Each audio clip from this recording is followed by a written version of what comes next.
After 2 years and a couple of delays, City Skylines II finally has its first paid DLC, Bridges and Ports. The expansion introduces 20 new bridges, including 10 that are movable and 2 that are double-deck, along with fully modular ports. It also adds new fishing and offshore oil industries, ferries, waterfront zoning, signature buildings, a collection of new parks, leisure piers, quays, and a few new props. Additionally, it includes 5 new maps to build on. Alongside that, a free base game update rebalances many of the game's core mechanics, fixing dozens of long-standing bugs and updating how pollution, traffic, and even the water simulation work. Building leveling, industrial profitability, and zoning demand have all been impacted, while changes to delivery requirements and pollution spread fundamentally alter how cities grow and function.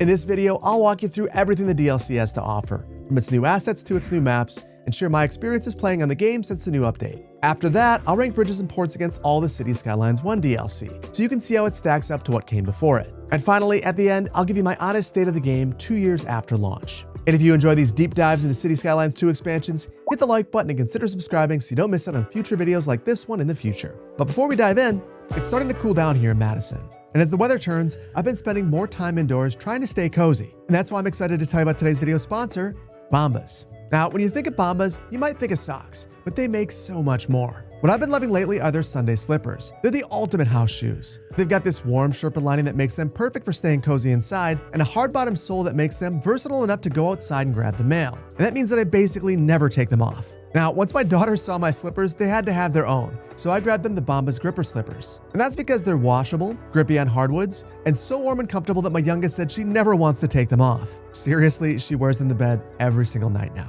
And while comfort's at the core of everything they make, what I personally love about Bombas is their mission. For every item that you purchase, they donate an essential item of clothing to someone in need. To date, Bombas has donated over 150 million items, which I think is incredible. And everything comes with a 100% happiness guarantee. If you're not happy for any reason, they'll take care of returns or exchanges, no questions asked. So feel good and do good with Bombas.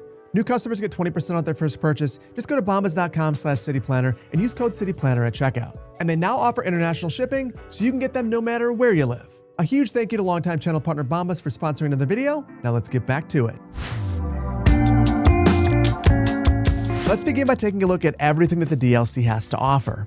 And to do that, I've laid out every single asset, every single bridge, every single prop that comes to the DLC, kind of like I did with the region packs. So let's take a look at all of it, starting out with the bridges.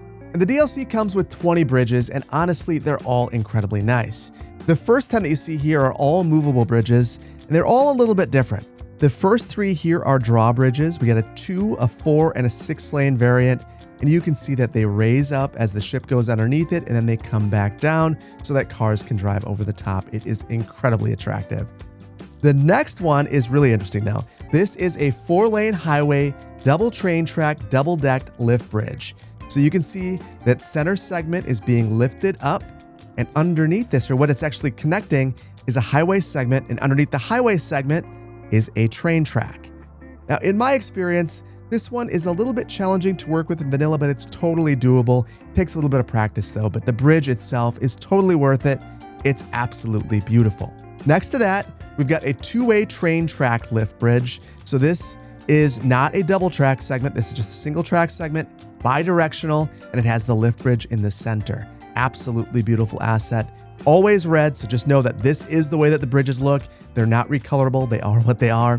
Next to that, we do have the double train track segment. This one is blue, so it's the exact same as the single track segment, but it's double. Next to that, we've got the exact same sort of bridge, but it's for trams. And next to that, we've got the exact same sort of bridge, but for subways. So basically, choose your adventure. No matter what kind of transportation network you're operating in your city, you're gonna be able to choose a lift bridge to work with it, which is really exciting. And then we have 2 bridges, which I wasn't necessarily expecting to see, but I'm incredibly happy to see in the game. The first is a cable-stayed pedestrian drawbridge. And this thing is absolutely gorgeous. Look at that. It's a wider bridge because we now have wider pedestrian paths with the base game, and it raises up like this. So the pedestrians would wait here. As the ship goes underneath it, it will close back down. Nice animations for both of these bridges. And the second bridge right here is the pedestrian bascule bridge, and it is also incredibly attractive. So really centerpieces. If you have a very urban environment, having these in here is going to feel incredibly natural. Next, we have a couple of double-decked bridges. First, we have a 2-lane plus 4-lane double-decked extra-dosed bridge. Basically what this means is we have a 2-lane road on top of a 4-lane road. And then we also have a 3-lane highway double-deck suspension bridge. So this one has a highway on top and a train track on the bottom. And then we've got 8 traditional bridges. Starting out with a truss arch bridge, this one is a medium road, so the 4-lane road. This is not a highway, just the normal local road segment. Next to that, we've got a 2-lane suspension bridge. This is a small road, so again, local road. This one is a little bit more challenging to work with. You might notice that it's shorter. That's because just dragging this all the way across, it conflicts with the ship path. So just know that you might need to attach this to a normal road. You might only be able to cover a shorter span. This one is not going to work like the other bridges. Then we got a couple of those extra dose bridges. Starting out right here, we've got a medium road, bi-directional, 2 lanes in each direction. Next to that, we've got one that is 4 lanes, single direction. Not a highway segment though. Again, this is a local road, so it's going to be a little bit slower. The nice thing about these is that because the spans are so far apart, you can fit a wider ship path underneath there. Then we have a couple of suspension bridges, and these are awesome assets in my opinion. The one on the right has a large road, bi-directional, 3 lanes in each direction. The one on the left is 6 lanes, 1 direction. So you can imagine using these in a very large city and crossing a major waterway and having ships go right underneath it. Just absolutely beautiful assets. Next to that, we have a subway truss arch bridge. This one is also very nice. Not a tram truss arch bridge, but we do have a subway truss arch bridge. And then our last bridge right here is a wooden covered pedestrian bridge. Now, interestingly, this one has pillars that are so close that you can't actually go over the top of a shipway. Not that big of a deal, probably not the appropriate bridge for that, but I figured I'd point it out. On the balance, these bridges are all fantastic. The only thing I find myself wishing is that the bridges were modular, kind of like Road Builder, but for bridges. Imagine if you had a shell of a bridge and you could replace the networks. Then you'd have true flexibility. But still, I think that anyone who gets these bridges is going to be really excited to add them into their city because they're absolutely beautiful. Next, let's take a look at our custom ports. And these assets right here, this is all the pieces that you have. Now, I'm guessing that some of you are going to look at this and go, that doesn't really seem like all that much, but you can actually do quite a bit with this. So let me talk about how this works. The first thing you have to do is place a main gate. You get 3 of these. We've got a small, a medium, and a large. Now, besides capacity, the main difference is there are additional upgrades for the larger port gates. For the medium port, you get access to a customs office, which reduces the crime rate, but increases import costs and decreases export profits. And for the large port, you also get access to the reach stacker garage, which makes cargo handling a little bit faster. Outside of that, it's just capacity. You get additional lanes coming into your port. All the rest of the upgrades are available for every single port. Now, along with these, we get some port roads. These are very light, and that's because they're supposed to be concrete. I'm going to be completely upfront with you and say that I really think that these should be a little bit darker. I think that they become a little bit washed out. And when we take a look at a completed port, I think you'll kind of understand what I mean.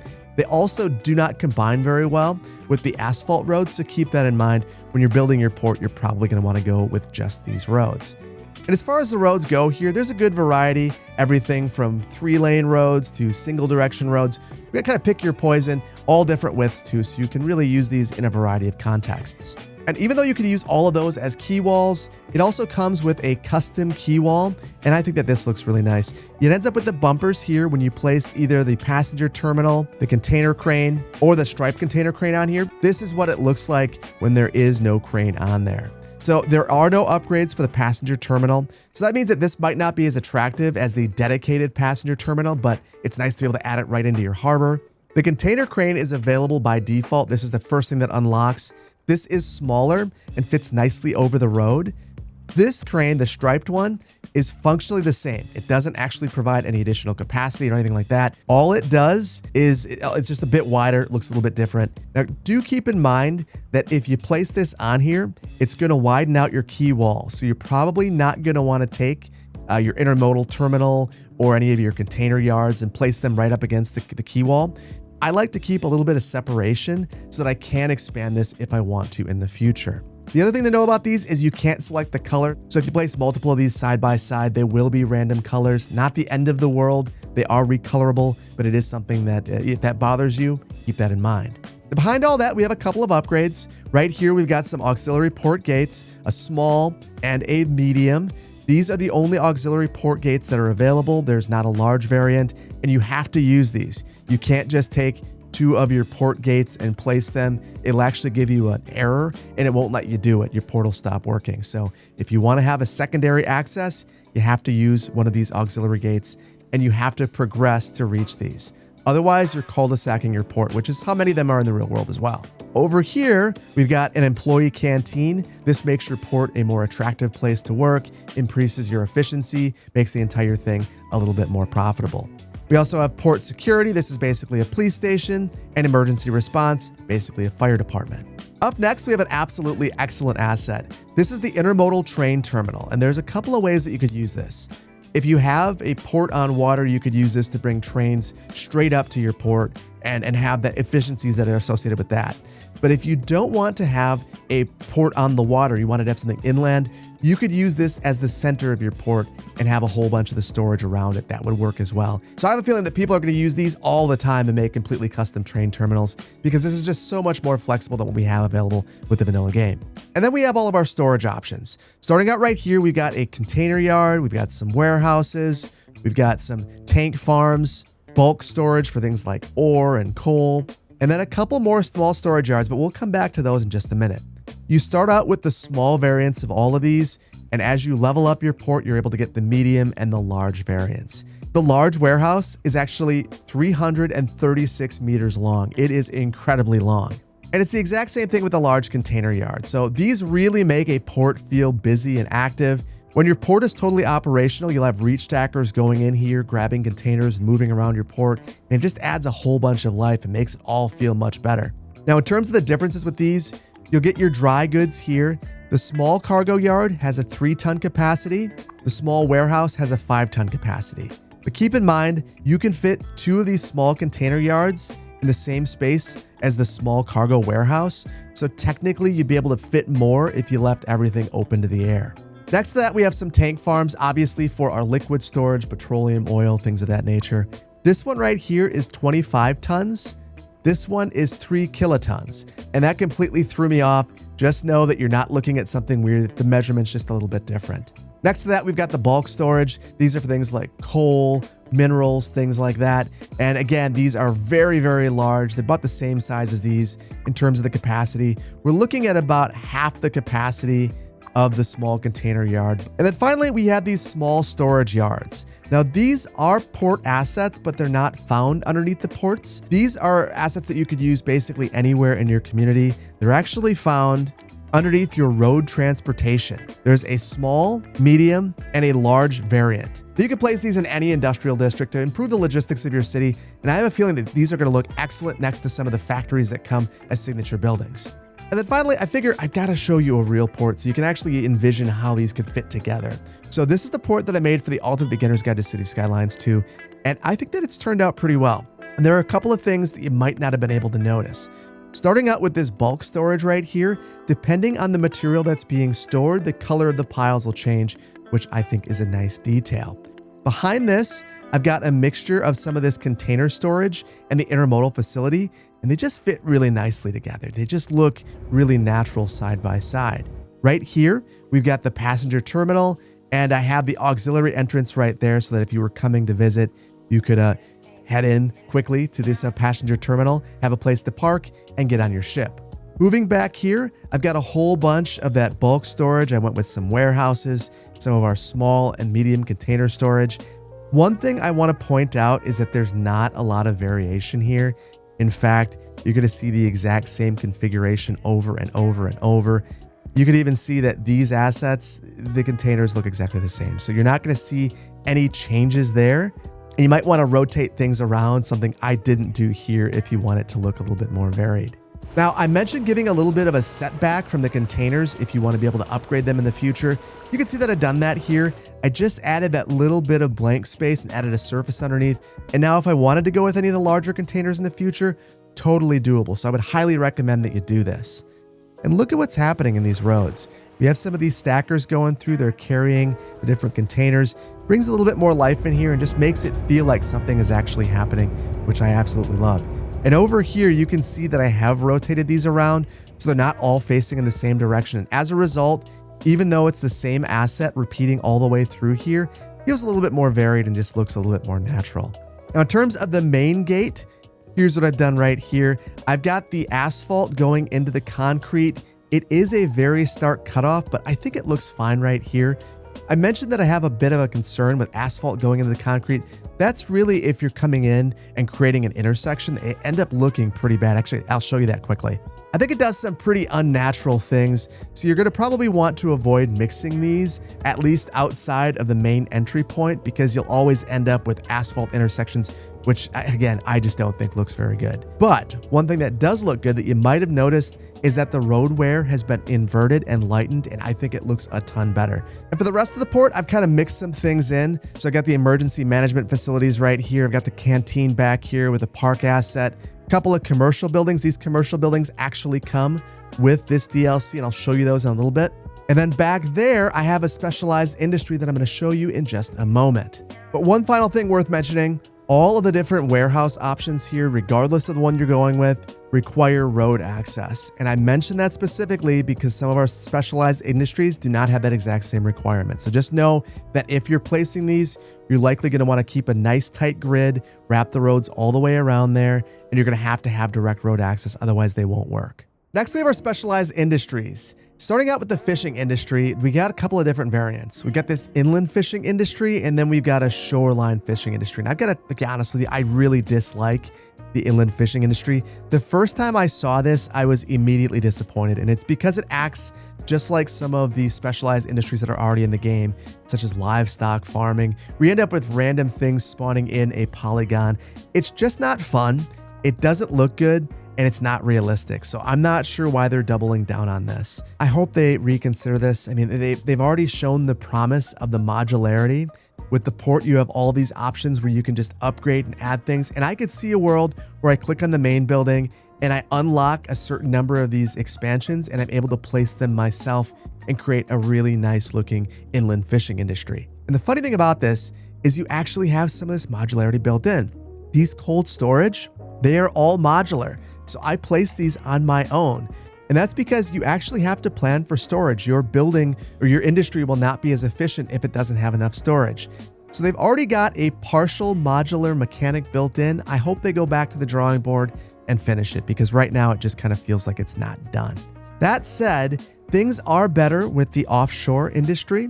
For this, you place the main building, and then you have a couple of different upgrades. You can add on your fishing harbor pier. The longer the pier, the more attachment points you have and the more industries that you can attach to it. You also have the cold storage options, same options, small, medium, and large. Everything is available for these right away, so you don't have to unlock things or anything like that.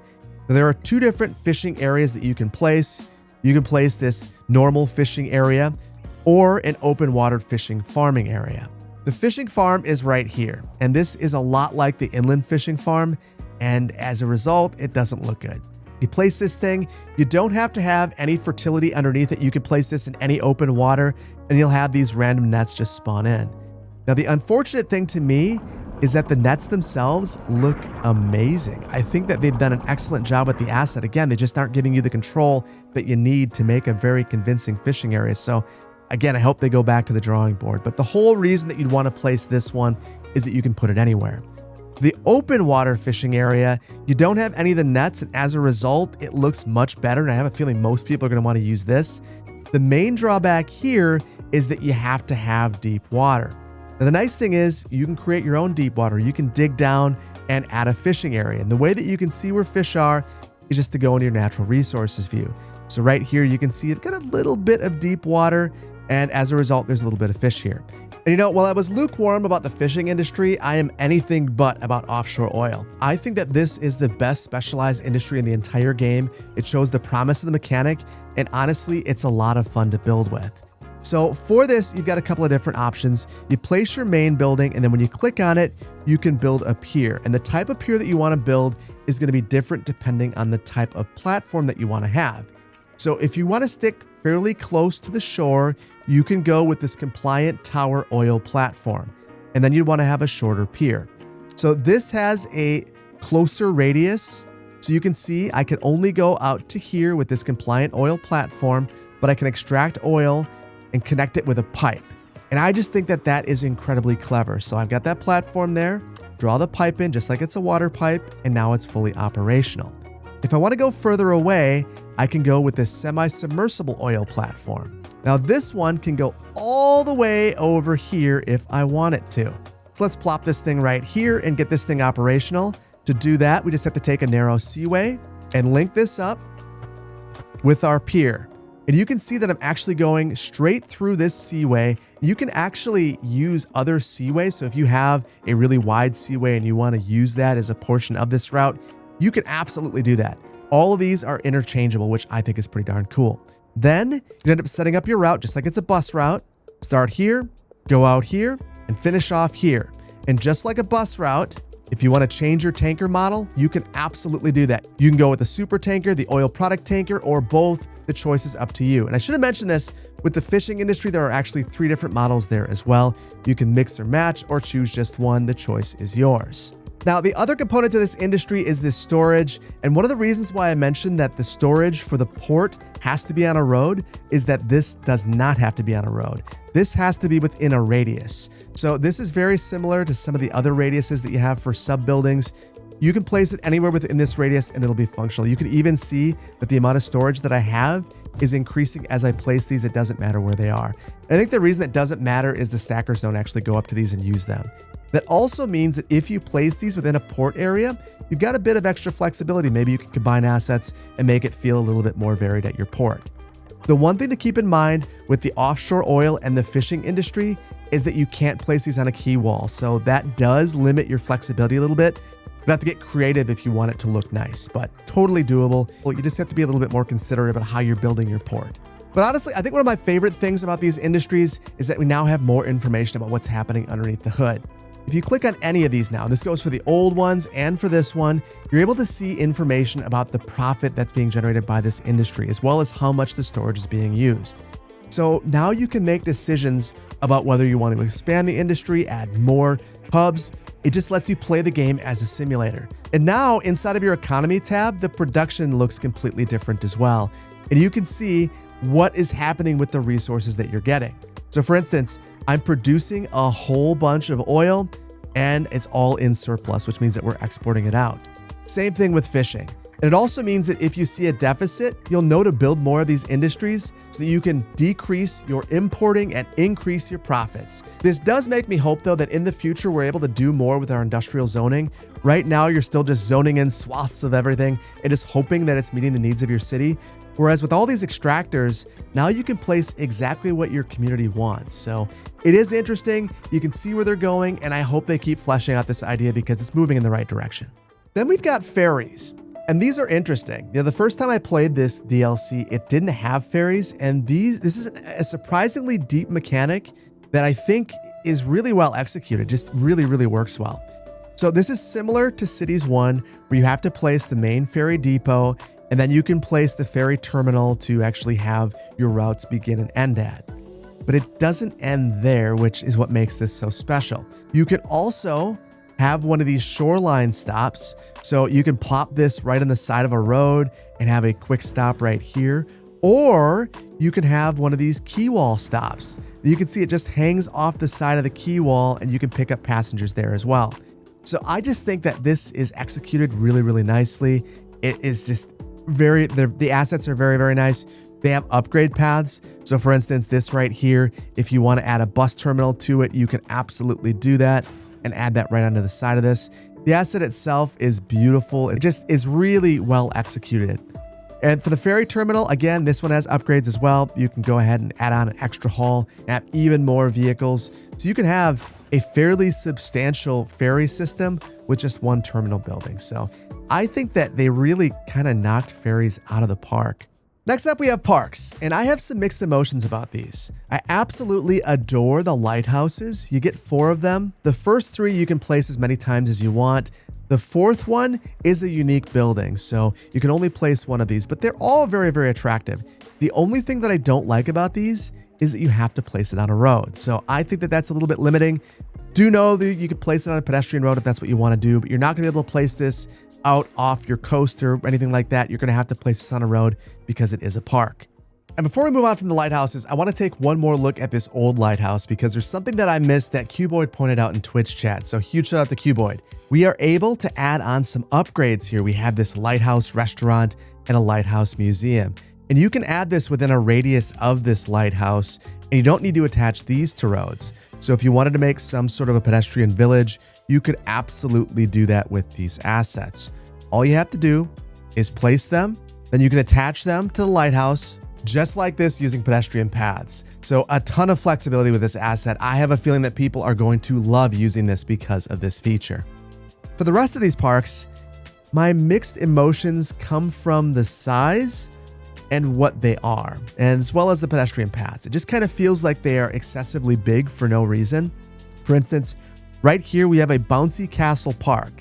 The bouncy castle is like a 2U by 2U asset, but this is like a 9 by 9 park, which means that we've got a whole bunch of other random stuff around it. We've got seating, we've got rocks, we've got, another playground back here. I think this will be fine if you want to surround this with roads, but if you want to create a fairground, you can't do it because of the way that the asset's been put together, which I think is a bit of a shame. Like, I absolutely love this merry-go-round. I think that it's really attractive, but it's got this gigantic park asset around it with a bunch of other stuff that I just don't necessarily think fits. Same thing with this carousel right here. I could see using the carousel to create a completely custom fairground, but it has all this other stuff around it. Like, why does it have this little stage right here? To me, that doesn't make a lot of sense.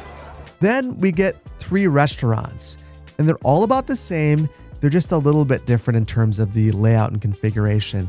The assets themselves are attractive enough, but there's this gigantic parking field in the front, which I just don't really love.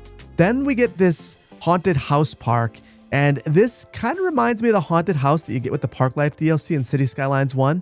This one is probably one of the more unique and interesting assets. I could see using this just as a random house in a city and having it look kind of creepy and spooky, and time of year that's being released is kind of perfect. And then we get probably the 2 best park assets.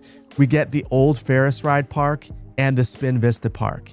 And if you missed out on the pre-order bonus of the London Eye, basically, now you have a Ferris wheel that you can place in your city. But honestly, these are probably going to be much more useful for more people, and that's because of the size. If we compare this to the Ferris wheel, it's just a fraction of the size, which means you can fit these in smaller cities. One more thing I noticed about these assets just a little bit ago is that you can't actually attach to these connection points right here. So even though it looks like you could attach a couple of these parks together and just draw a path in between, you can't do so unless you have Anarchy on. So if I turn Anarchy off, I don't have that mod in my mod set, look what it's doing. I can't actually attach a path. So there is a way that you can make this work. If you turn everything off, rather than attaching, you just get close. You can do that, but that's less than ideal. So these assets in my mind just aren't all that great. I don't like that they're very prescriptive in how you can lay them out. It feels like a puzzle and doesn't feel like something that is super flexible. So I think that they will have a purpose. You're probably going to want to place them within a block and surround them by roads. And again, that kind of defeats the purpose of what I guess I would assume that they would be.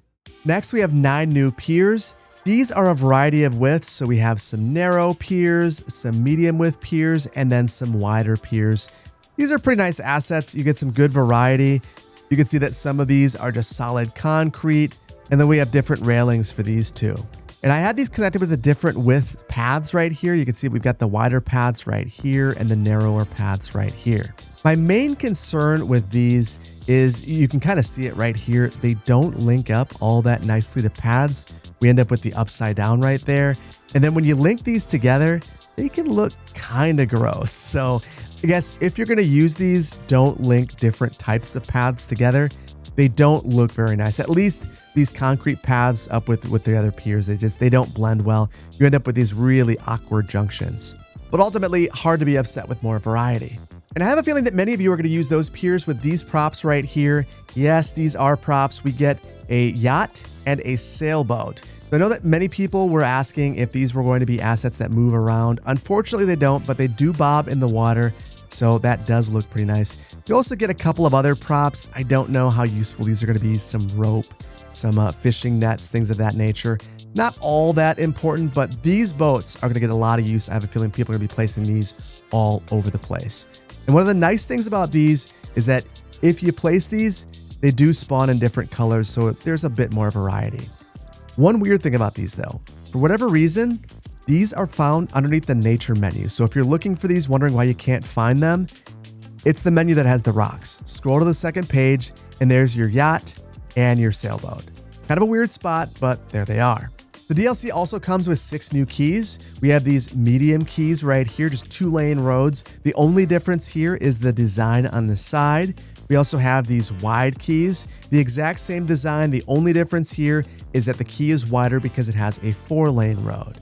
In addition to these, we have some pedestrian keys, which is really cool to see. This has that exact same design as this key right here, but we get 2 different variants, a narrow pedestrian key and a wide pedestrian key. So these are the exact same width that you have with the paths now, the narrow path and the wide path. You have it for a key as well. Next, we have low density commercial waterfront zoning. And this is interesting.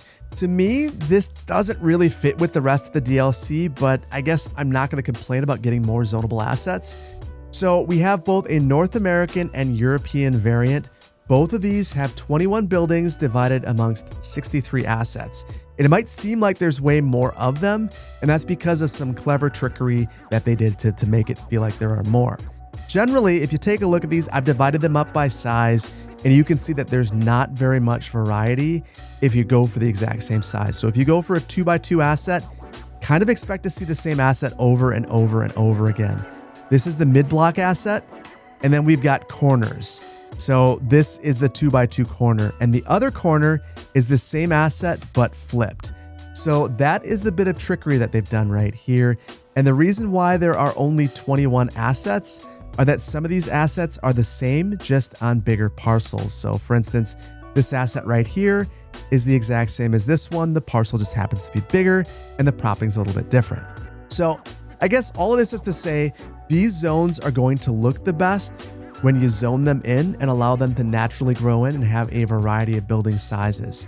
You're gonna have to experiment, play a little bit of whack-a-mole if you want this to look really, really good. But the assets themselves, I think, are really, really lovely, and they do look just like something you'd see on a wharf or something along the seacoast. They're very, very nice, and the propping is lovely. Now, these ones that we just were taking a look at are the European variant. We've taken a look at the corners and the mid-block pieces. Back here, we've got some of the North American variant, and these look very coastal. There's some Art Deco stuff going on here, and they have really vibrant colors. So I really, really like these. I didn't recolor these at all.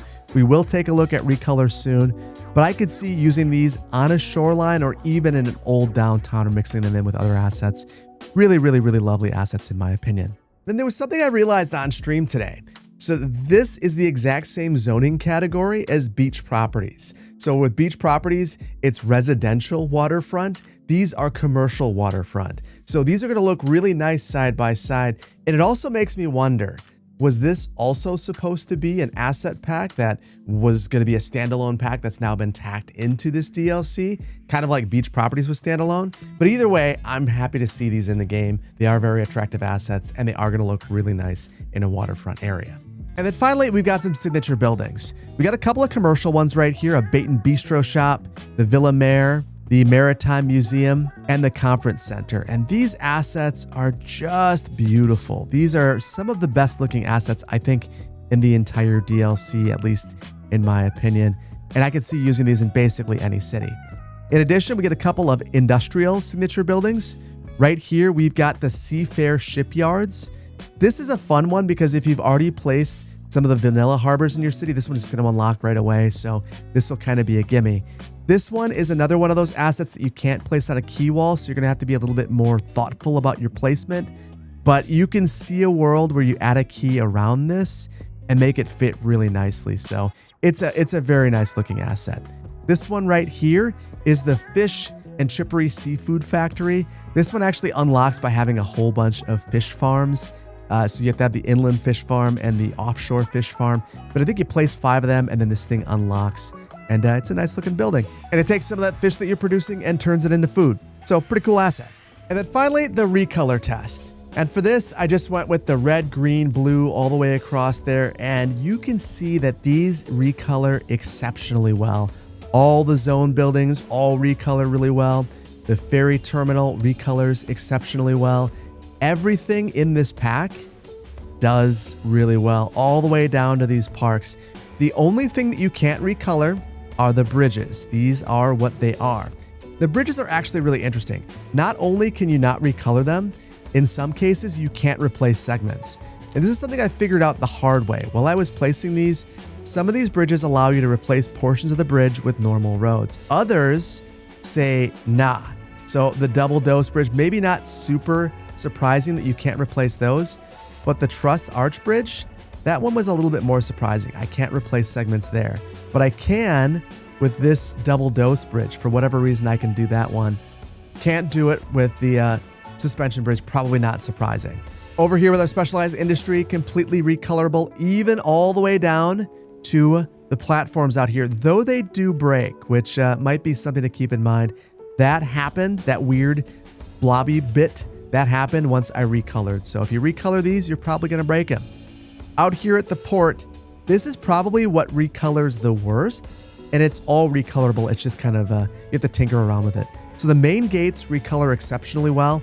The rest of these assets, you basically have to pick individual components to recolor them yourselves. So if you want to recolor the crane, you have to select the pieces of the crane to recolor it. Not a big surprise there. What I think surprised me more is that for the containers, I had to recolor every part of the asset. Same thing with the warehouse. Every piece of these liquid storage containers, I had to recolor. Same thing with these. I had to select individual components. So I have a feeling most people are not going to recolor these, but I have a feeling lots of people are going to recolor the cranes because they're relatively easy to do. So all in all, highly recolorable, and I really love to see the developers embracing a mod that everyone seems to love. And finally, let's take a look at the maps that come with this DLC. And these are all maritime maps that have a ton of resources, which makes a ton of sense. This first one right here is called Driftwood Reach, and you got to check this out. Look at all of those resources. Fish everywhere, oil everywhere, even a lot of fertile land. And I'm also noticing that we no longer have that weird mirroring thing on the outside area, which makes this look a ton better and makes it make a lot more sense. I also love that this is relatively flat, meaning that it's going to be relatively easy to build on this if this is the map that you choose. Next, we have Lakeside Harbor. Again, tons of resources, and honestly, the resource distribution here looks a lot like a custom map. Honestly, the map itself looks really, really good. You can see big, flat areas, really nice looking mountains, and minimal infrastructure. Honestly, this is a great map. I could see building on this one. No problem at all. Next up is Ribbon Isle, and again, this one has a ton of flat space and a ton of water, and resources everywhere, even fertile land, which I love to see that they're leaning into that. And again, tons of areas to build in, basically everywhere. This is a very builder-friendly map. This one right here is Sanctuary Bay, and this one has minimal infrastructure, a ton of water, and a whole bunch of flat land surrounded by big mountains. Again, abundant resources everywhere, including a ton of fertile land. I just love that. And there's a bit more dense deposits of fish in a couple of spots here. And again, a builder's paradise. You could build a gigantic city on this map because of how flat it is. And lastly, we have Verdant Vale. And this is one that has a gigantic coastline and is relatively flat. Again, abundant resources all over the place, no matter what you're looking for. And it's flat as a pancake, so you could build basically anywhere. And it feels to me like they're finally getting their handle on map making.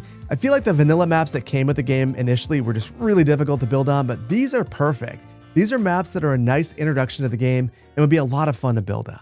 Now let's switch gears and talk about the patch notes. And there's some really interesting stuff here. Now, when you load into your save, you're gonna see a really dramatic population drop. In fact, check this out. We're losing hundreds, now thousands per hour. And by the time this is all said and done, we're gonna drop about 5,000 population in a city of 24,000, which is a good percentage of the population. I think that the reason this is happening is we had stuck citizens and stuck homeless people, and that was something that we had to have Citizen Entity Cleaner in builds before to address. So it seems like they've resolved that, and as a result, you're gonna see this temporary drop in population. Now it says that this is to be expected and that things should stabilize in about 5 to 10 minutes. And I'll tell you, in my experience, it's actually more like an hour. So You might just want to let your city simulate for a while, let things balance out, and don't be alarmed when you see this. It's actually your build coming back to life, even though it looks like everything in your build is dying. But there's more that's going to happen. This right here is noise pollution. And the moment that we resume this, check out how extreme the noise pollution has got around industrial. This is to be expected, and honestly, it means that you're going to need to reconstruct some of your cities. Because if you have industrial as close to residential as I do, it's going to start to make those citizens sick. You know, I have mixed emotions about this. In the real world, there is industrial that's next to residential. It happens, but I get it. And it does add a gameplay challenge. So I guess from that perspective, it just got even worse. From that perspective, I do like it, but just anticipate this happening. The moment you load into your save, it's going to do this, and your citizens are going to be unhappy. But wait, there's more. This is traffic flow, and this is what traffic flow looks like after an hour of simulating, and I've just got to say it is crazy. Now, the reason that it looks like this is a few things. First, they say that you should anticipate this because whenever a building levels up, it needs to have a resource delivered to it, be it lumber or concrete, and because of that, every building that's leveling up in your city has a delivery request. So you're seeing some of that reflected here. But it seems like there's more. It seems like basically every single building in your community is requesting a delivery. And ultimately, that's creating traffic. And as a result of that, at least in my city, everyone is deciding to walk because traffic is so bad, it's faster to walk places. It's also a relatively compact city, which I think also encourages that. So, you know, I'm not sure if this is a bug or the desired intention, but I do have to tell you, I've been playing this now for a little while, and I've found myself being absolutely sidetracked by traffic. And I mean that in a positive way, kind of like in Cities 1, where you end up seeing an interchange and it's backed up, and you just think to yourself, I bet you that I could fix this. And I found myself taking the time to do it and just having a good time with it. So, you know, it's a weird spot. Seeing stuff like this feels very strange, but I feel like I can work around this. I feel like if I'm given the choice between having no traffic and no pedestrians and crazy amounts of traffic and crazy pedestrians, I choose this every single time. So we'll see. I think that this is something we're going to have to work through. And I want to know in the comments after you've played if you're experiencing this or if this is unique to me. And once I can get my other builds running, I'm going to have to see if I see this in Bend and in Paradise Bay and in Segunda Beach as well. But here's what I'm seeing here. They've also fixed some long-standing bugs, including two that really irritated me. One was the 5 out of 5 office bug, where all of your offices would eventually have only 5 employees at a maximum of 5 employees. That has been resolved, so you can remove that mod, the 5 out of 5 office fix, as well as the commercial bug. So there was issues with the maximum number of commercial employees that you could have, and it seems that those are resolved. And just as I spot check the city and look for offices that have 5 employees, I don't see any of them now. And for commercial, it seems like the number of employees is much more rational than it used to be. So seems like everything is fixed in this regard. They've also done a fair bit with game balancing, and I think one of the most obvious ways to see this is wherever you see high rent indicators when you initially load in.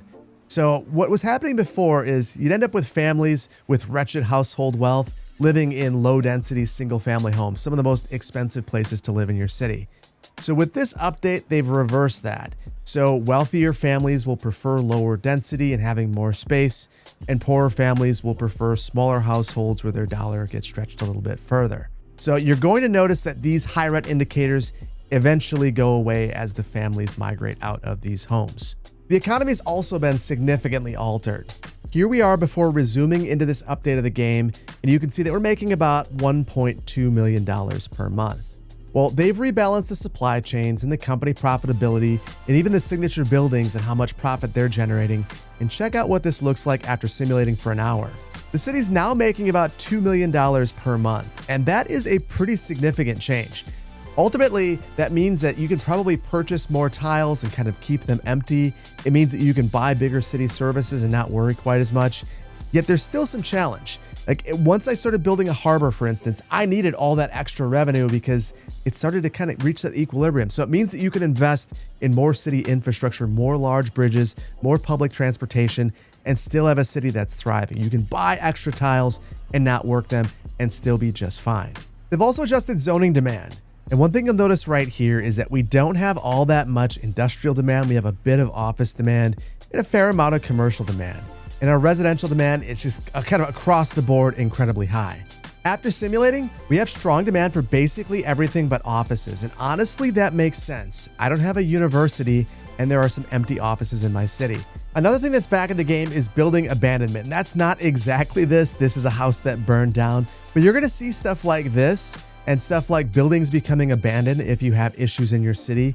And I didn't even realize that that wasn't a thing in the game before until it was mentioned in the patch notes that it's now back. So expect to see more of these indicators and expect to see more abandoned buildings. Next, they've adjusted the water simulation. And this is an interesting one because not everyone is going to see the benefits from this. If you're playing at an older save or a map that doesn't have the new water spawn points, you're not going to see the new water simulation. If you are playing on a newer map or you're playing in one of the vanilla maps, all of those have been updated and have the new simulation. If you want to press your luck and you want to see if your map is capable of working with these new water spawn points, I'm going to show you how to do it, but I'm going to highly recommend that you save before you do this. You have to have dev mode enabled, then hit tab, go under simulation, and go down to water. And then you can upgrade to new water sources. The moment that you do this, all of your water sources change to these new water spawn points. But here's why I want you to be cautious. Here in Newport, if I speed this along, the easiest way to do this is to go back into water, take your water sim speed, and just crank it. My river runs out of water. Now, you might think that this is the universal behavior, but in Magnolia County, it's the exact opposite. I actually flood most of Paradise Bay. So just be really careful with this. I'm not sure that I can fully quantify the benefits, short of saying that I know that the new water system can look better. And the way that you can tell that is by looking in the editor. Now, in the past, you couldn't really do anything to modify the water, but we now have this water material configuration where we can change a ton. So I can change the sea flow direction, the sea flow strength, the amount of foam that we have in the water, where the foam starts and ends, the amount of ripples in the water and waves, the absorption distance, which I believe is the opacity basically.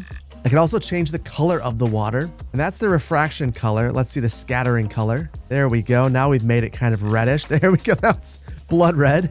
And we have a few more settings that we can adjust here as well. Now, the whole reason that I bring this up is you don't have access to this level of detail within the dev mode menu that I showed you a moment ago. And I think that seeing all of this means that many map makers, myself included, are going to be really excited to go back into their maps and revise them so that we can really adjust the water to fit the vibe of the place that we're trying to simulate. So anticipate that over the next little while, a lot of really active map makers are probably going to be going through and updating their maps. So you might want to wait if you're going to make a new city, hold off until you know whether the water simulation's been adjusted. And my hope is that down the line, we get a mod that allows us to bring this new water simulation into existing saves. But for the time being, just know that this is something that you can only get on a new save. And finally, I wanted to go through a grab bag of kind of random fixes. Starting out with one that's a little bit obscure, but if you go into outside connections, you can now see which of your buildings are requiring trade from the outside world. So all of these ones that are glowing in purple. Now, what you can do with that, I'm not sure, outside of build a port if you need one. Next, the change that's really applicable to the Bridges and Ports DLC. If you build a bridge and it's not tall enough, you're going to see that little indicator, which means that your clearance is too low. And in the past, you wouldn't know why you couldn't build a bridge somewhere.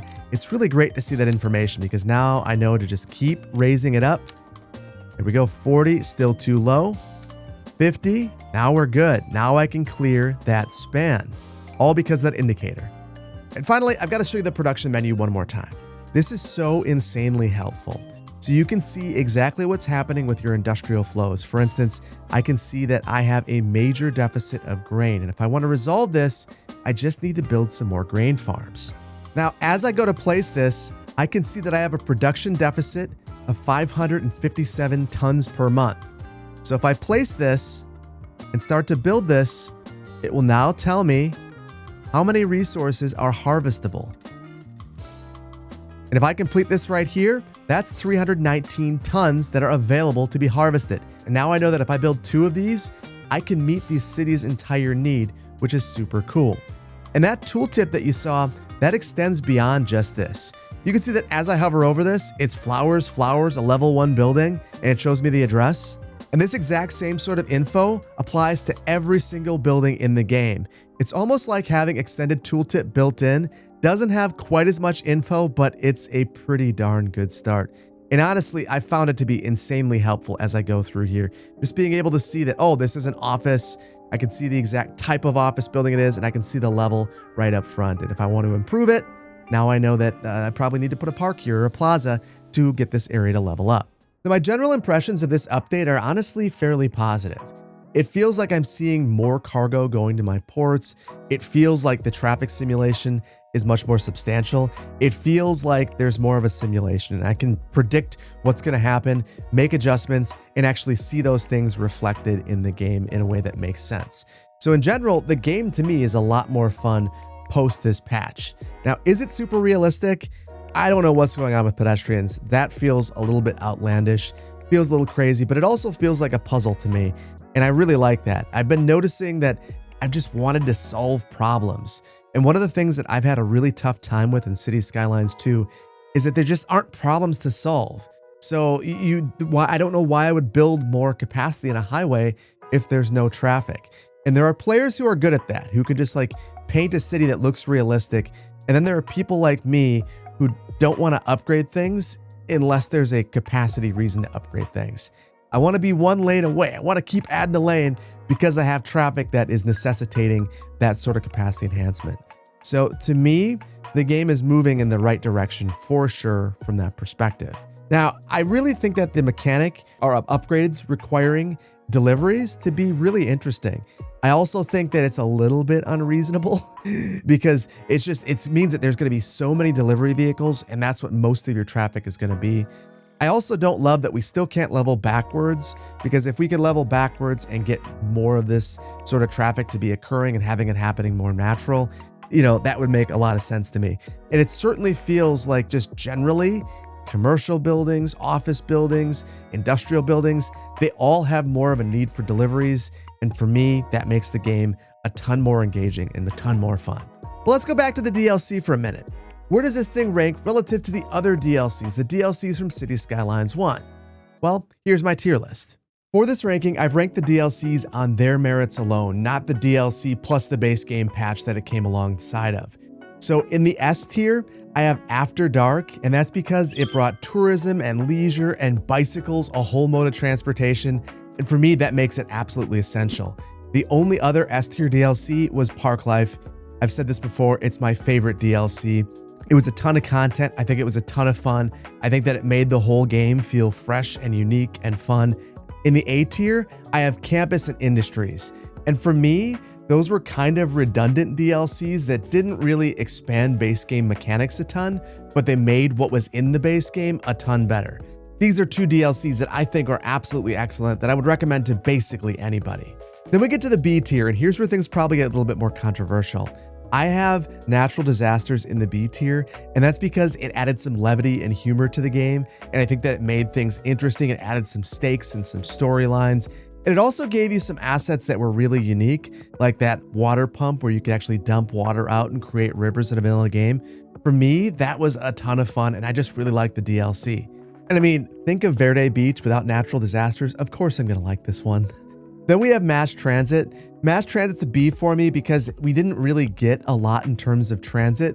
We got monorails and blimps and ferries, and we got some hubs, but really the reason why it's B tier and not C tier for me is all the roads that it came with. They added a lot of roads that I thought added a lot of functionality to the game that I think were a ton of fun to play with.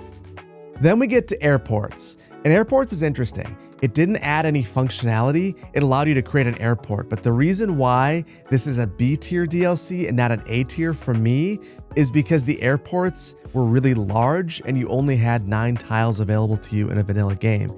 So it meant that basically a good chunk of your city was going to become an airport if you built one. And the way that the mechanics worked, they didn't really improve the way that airports worked. So landing of airplanes was kind of wonky, and just in general, the whole thing was a little bit weird. But still, good DLC. A lot of people really loved it. And when you played it with mods, it really became kind of an S tier DLC for a lot of people. And then the final B tier one is Plazas and Promenades. I really like this one. I thought it was a little bit wonky, but it had a lot of content that came with it.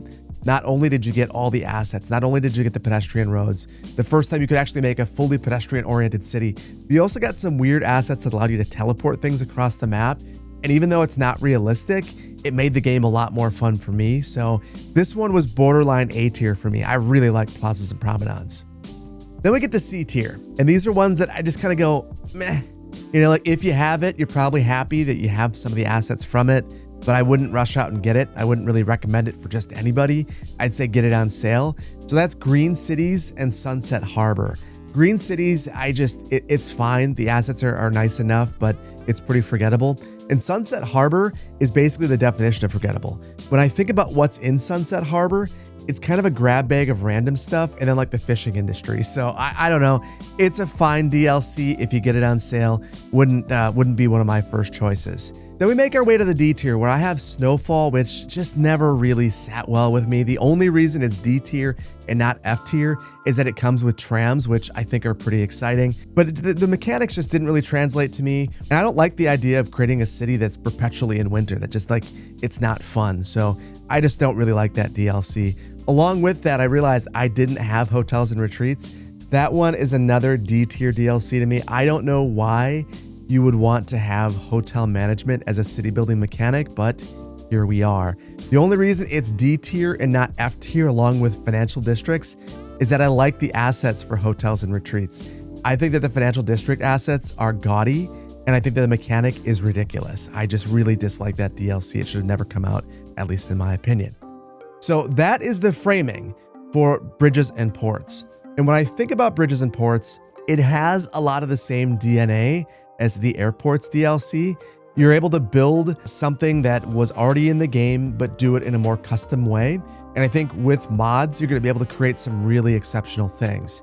You know, it also has a lot of Sunset Harbor DNA in that it just has kind of a grab bag of random stuff. So for me, I think that Bridges and Ports is a solid B tier DLC. It's got some really interesting stuff.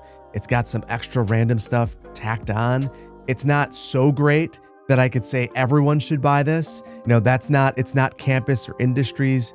I think that for people who really like industrial builds, they're gonna like this.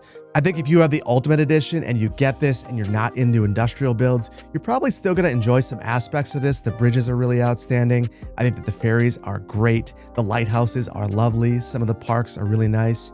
So I think it's a good DLC. It's not a great DLC. And I think that some of the mechanics in here show the potential of City Skylines II, and it gets me excited about where the future's going. And after 2 years, I feel like I have to address the state of the game because I get one question more than any other. Is this game worth playing? Is this game worth buying? If you already own the game, I think you have nothing to lose. If you haven't played it since release, it's dramatically improved from a performance standpoint, from a gameplay standpoint, from an asset diversity standpoint. Download the region packs, download one region pack, and you will see that you have a lot more asset variety. The assets are high quality, and they're made available to you for free. Mods for City Skylines II, in my opinion, are way better than mods for City Skylines I. The things that you can do based on the modularity of the assets is just really, really fun. But that begs the question, would I buy this game right now? And for that, I would say it depends. If you have a great machine or a mid-range machine, yeah, I think that you could probably run the game and have a good time with it. If you've got a lower-end machine, if you've got a laptop, you're not going to have a good time. Playing through GeForce Now, while doable, is not a great experience. You have to re-download all of your region packs. You can't play with mods. So if you already own it, yes, give it a shot. If you don't own it, if you have good hardware, then sure, give it a shot. Otherwise, for everyone else, I'd say wait for a sale. The other big thing is we still don't have official asset support. We still don't have bikes. And for a lot of people, you're going to want to hold out for those, particularly asset support, which really extends a lot of life to the game. So that's where I'm at. And with that, we've taken a look at the Bridges and Ports DLC, the base game update, and the state of City Skylines II after 2 years. And I really hope that you've enjoyed this one. If you did, please hit the like button. If you're not subscribed to the channel, please consider doing so. And I want to thank you so much for your time today. There's a million things that you could have been doing, but you decided to hang out with me and watch me drone on about this DLC and the state of the game. And for that, I appreciate you and I appreciate your time. Thank you so much for joining me, and I'll see you in the next one. Take care. Bye-bye.